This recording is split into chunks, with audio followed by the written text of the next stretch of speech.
My claim would ring true if next month it was at 3%, and if the month after that it was at 3.2%. So the only point I made, well, hold on. You can wish in one hand and in the other, I guess, right? Of course. So on this tariff business, right? You do acknowledge that it's us taxpayers that are fitting the bill for that, right? That's normally true, though it's not as clear cut as what you suggest. Certainly. That's pretty clear cut. Well, I don't think so. I think that people misrepresent the data. Certainly, I don't disagree with you in principle that the way this would work is if we put tariffs, say, on steel, and a company requires steel to build their car, they will pass the cost of that tariff on to the consumer. That's what you're talking about when you mention the taxpayers paying it, correct? Right. Okay. Or just for example, if my buddy, he buys shirts from China, right? And he has a business here. So when he buys shirts from China, he now has to pay that extra tariff, that extra cost, right? In these extra tariffs and duties, and now that he passes that cost on to his consumer, so he's paying twofold. We're paying twofold. His consumers are paying, and he's paying. So right? Two things. So we're taxed into the surplus. Two things, though, right? First, right? The first thing I would suggest is this. I don't think it's a direct one-to-one correlation. In other words, if his price increases 15%, he is not literally increasing the price 15% to the consumer. The data seems to suggest, although there is a cost incurred on the consumer, it's not a direct cost to the direct cost of the tariff. So the producer is eating some of that cost. To go along with that, there are other pluses that come with tariffs that we're not talking about. One is the political leverage that comes with them and getting these trade deals, which I think will end up being a very good thing. And the other thing is that it encourages businesses to do business in the United States to avoid the cost of the tariff. So although there could be short-term pain, if we have more infrastructure built in the United States, particularly for sort of manufacturing jobs, which again is not sustainable how much they have fled the United States, then it would certainly be worth it. The other thing, though, is when you're talking specifically about us incurring the cost, then it would show up in the inflation data. And yet inflation's been quite reasonable under Trump, despite the fact we had doomsayers warning that it was going to go through the roof because tariffs would mean that consumers were eating the price increase. Well, right. So the doomsayers, haven't been entirely incorrect. Right. So how much of price has gone up? This data it takes a couple of months. It takes a few months to start to. You're not going to see a turnaround from 1 month to the next. We agree on that, right? Yeah, certainly. These are processes that take a minute. And not to start off with, Trump would say that he's raising tariffs 50%, and then he would say, well, wait, just give me a minute, right? Let's give these countries, another 90 days before we go further in this. So there's been a lot of a standstill, Rob. Companies aren't making moves because Trump is so unpredictable on tariffs, right? But if the data doesn't back that up. Well, it is backing it up now because like I just showed you, inflation is kicking up this month. And I don't want to just say that inflation is kicking up and I'll give you a number. So I'm going to look it up now, okay? Okay, as you're doing that, if you don't mind, if I could respond somewhat, right? So again, I don't think that it's up near as much. You say, well, we wouldn't expect it to happen immediately. Yet, from the time that Trump announced these tariffs, the experts on places like CNBC, CNN, etc., New York Times, elsewhere, Wall Street Journal, have been telling us that, we expect to see these massive increases by now. We haven't seen them. The other thing is, and I'll ask you this, do you think that there is a problem with the manufacturing sector being crushed in this country since the 1980s? You're looking that up, so I'll answer as a rhetorical question. Which is, sure. It's not sustainable. Blue-collar workers have been screwed in this country. What has happened as the United States has become more and more leaning into being a financial sector and the world reserve currency, we've actually been outsourcing dollars instead of the products that we were known for making all through our booming years in the 70s, etc. And so what's happened is the wealth of this country has been largely given to the upper class, and it's been outsourced to countries around the world. But people that used to be in the middle class, particularly in manufacturing sectors here, like the automotive industry, the steel industry, other industries like that, have suffered over and over again. Those are the people in the area of the world where I live. They've been told that their standard of living needs to decrease over and over and over. They rarely have wage growth. They're basically stagnant since the 80s. And the problem is it's not sustainable, including not just not being sustainable from them, but countries that we consider our enemies like China, we're now increasingly reliant on on average products that we need day to day. Not just things like textiles, like things like cheap toys, clothing, etc., but important things like simple vaccines, simple pharmaceutical products, ammunition. All of this is very troubling and not sustainable when the second most powerful country in the world, arguably, and our greatest geopolitical rival, we are now relying on for the necessities we have in life and the necessities if we would ever go to battle with them. Even during the pandemic, we were told over and over when it came to things that were apparently necessary, like PPE, we had to borrow them from China. We had to purchase that from China. So the status quo wasn't sustainable. That, yeah. So then I'll just end by saying this. It is actually these sorts of tariffs and things that you're complaining about here is the very definition of economic populism. In fact, unions are largely supporting Trump more than any Republican president in decades. And that's because they saw his tariff policies that he was suggesting as being pro-U.S. worker. So this is an economic populist message. Now, can it be true that there will be some sort of short-term pain? Yeah, it might even be true that this blows up in his face, but we're not seeing that right now. And at least Donald Trump's trying to radically depart from the status quo, because if the status quo continues, we will see a continual erosion, not only of manufacturing, but of the U.S. middle classes, as we'll increasingly become the haves and the have-nots. That is what the traditional Republican Party and certainly what the historic and current Democratic Party represent. So I'm glad to see someone taking a chance on the U.S. worker. Apparently, you don't think that's economic populism, though. Well, I'll explain why. And so I want to that last point you made right now about unions. That's one I want to get to in my last point. But first, this is according to Reuters. Okay, there was an increase in consumer prices in June by 0.3%. Okay, is that year to year? It's since January. Okay, so since January, prices have gone up 0.3%. Correct. Okay, so what was the average under? You would agree that we should compare him to sort of other presidents to judge how well he's doing, correct? Well, I want to compare. I want to compare him to the last quarter of Biden, because we're talking about tariffs, right? So so unless you got another point in history where another president did tariffs that we can compare like for like, then that would work.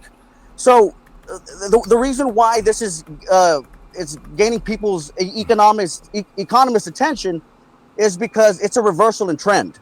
Okay, and so while you might be right so far that tariffs haven't completely deroiled the market or haven't bitten us back, that could soon change, and a lot of economists are predicting that might change. Now, you might not care what the economists say, and quite frankly, I might not blame you, but that is the current state of affairs. According to inflationcalculator.com, over the last quarter of the Biden presidency in 2024, inflation was roughly 2.73%. What did you say Trump's was? 0.3? No. It went up 0.3%. Okay, Biden's went up 2.73 year over year. I want to know what the base is, though. So I think that what's happening, if I could steelman the position, I think there is a fundamental misinterpretation of the data, perhaps on my part as well, which is most of the time the ways this is calculated is year over year. And so I think the data I'm reading that talks about in the last quarter, inflation was up 2.73% under Joe Biden. That was probably what it was year over year at that point.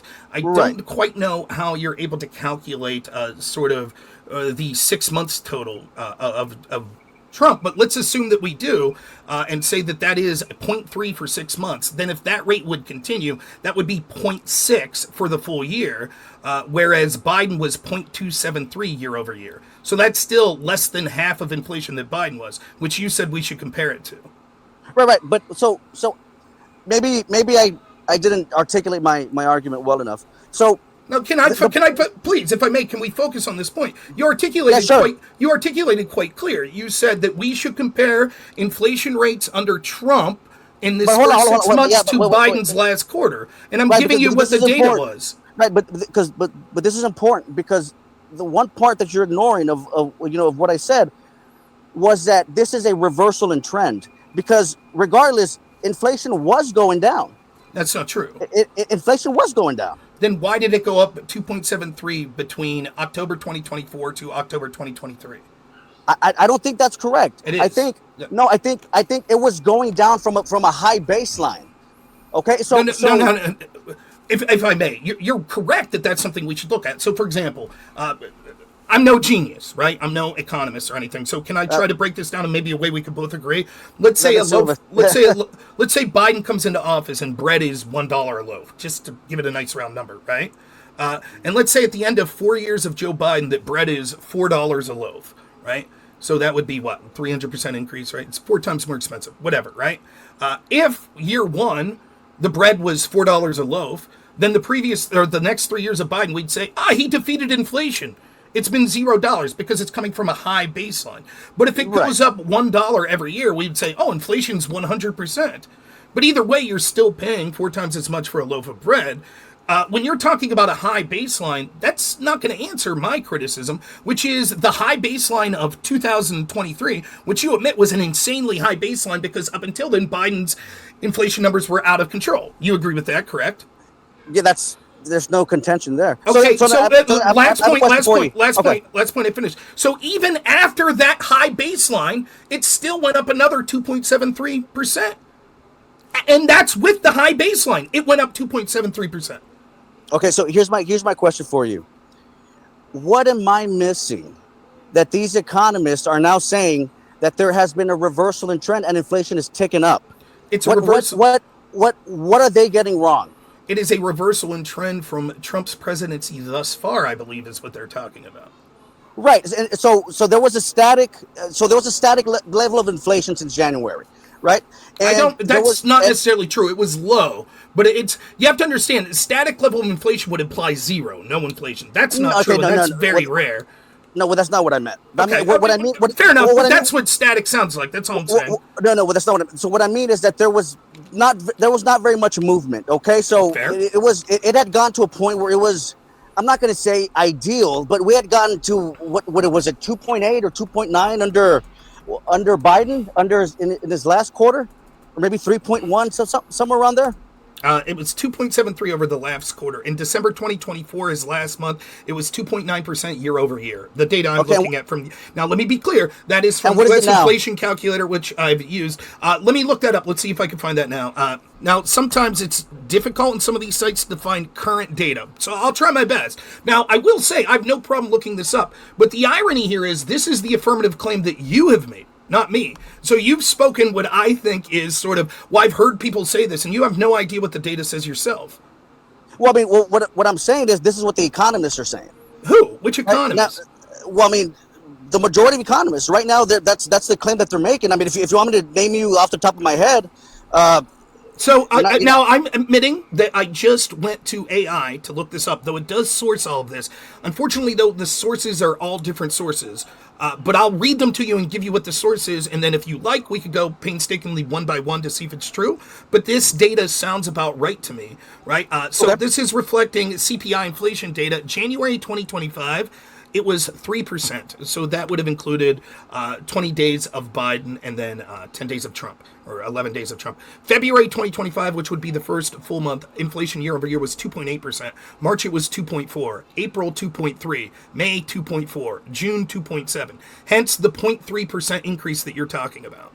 Correct. So you're saying that it went from 2.8 to 2.4 to 2.3 to 2.4 to 2.7, and that's somehow a troubling increase, a 0.3% increase, a number that is still, real quick, a number of 2.7% that is still beneath the benchmark that you said that we should evaluate, which was Biden's final quarter. It's still beneath Biden's number. Well, it would depend, right? Like, my claim would ring true, for instance, Rob, if next month it was at 3%, right? And if the month after that it was at 3.2%. So the only point I made, hold on. You can wish in one hand and shit in the other, I guess, right? Of course. Right. If you're right that inflation goes up, but you're talking about the current data. Right. And the data doesn't back up what you're saying. No, but you already acknowledged that inflation went up. Inflation. Okay. Okay, no, it's okay. Then what am I missing, Inflation Rob? compared to what? Inflation went up compared to what? compared to the month before. Yes, that's true. That happens even. No. Let me be clear. That is not what you're saying for two reasons. One, let me respond. That is what I'm saying. That's not what you're saying for two reasons. How are you going to tell me that's not what I'm saying? But because you. Okay, I guess I'll get to the second thing I wanted to say first. Because you said the benchmark for which we should compare is Joe Biden's last quarter. That's what you were comparing it to. You said compared to Biden's last quarter, if we want to analyze tariffs, we would look at the economy thus far under Trump compared to Biden's last quarter. And inflation's down compared to Biden's last quarter. So now you're trying to move the goalpost and saying, oh, no, it's slightly up since last month, which is absurd. Secondly, I'll leave you respond to that if you like. That's what you said. Do you deny that you said that? Well, I'll leave it to the safekeeping of the audience. My initial claim, and you know this because you heard me loud and clear. My initial claim was that the concerning part was the reversal in trend, and that's obviously month to month. Now, you're right. I did what? That's you don't believe that? No, I don't believe when we get into the details, and I'm asking specifically what you're talking about, a reversal in trend, and you said you said the way we would isolate the impact of tariffs is to compare inflation under Trump compared to Joe Biden. That's what you said. Now you're saying, oh, clearly what I meant was from the previous 2 months. The other thing is, this is nonsensical because, like, these trends, it's almost never the exact same. There are times when we've seen massive economic excesses and decrease in the speed of inflation where you might see 1 or 2 months where it ticks up 0.1% or 0.2%. That's hardly cause for alarm. And again, we're using this in a world where the economists that you're talking about and sort of the message that I'm assuming you would push was that inflation was going to be a nightmare. It may be that that's the case. I'm making the argument. I'll tell you right now, I predicted more inflation myself. I said that I was weighing two things. I was weighing the status quo being unsustainable, particularly for the working class, right, and for manufacturing, and needing to increase manufacturing, it being unsustainable to work on China. So the status quo is unsustainable. And so Trump offers this policy, tariffs, which it's like, okay, it's a radical departure. I'm cool with that. We'll see if it works. I said my expectation is it'll be used as sort of a political bludgeoning point to encourage good trade deals, which will bring jobs to the United States and have better trade deals, and then the tariffs will be gradually decreased. But the downside to that is there will be short-term unpredictability. And you haven't even made this argument. It's a better argument. Business confidence. Business wants a predictable place to work. And if Trump's suggesting increasing, decreasing tariffs, that's something that big business doesn't like, and with good reason. But still, it's a populist message, which is your central argument. Just because business doesn't like it doesn't mean it's not popular. But the other thing is that it would be short-term increase in prices through the tariffs. And I'm stunned that we haven't seen those short terms. You could be right that in the future, in the next 6 months, that maybe prices will go up. My only point is right now, it's not an anti-populist message. It's actually pro-populist to do this. And so far, the data has been remarkably better than what even the most dire economic predictions suggested.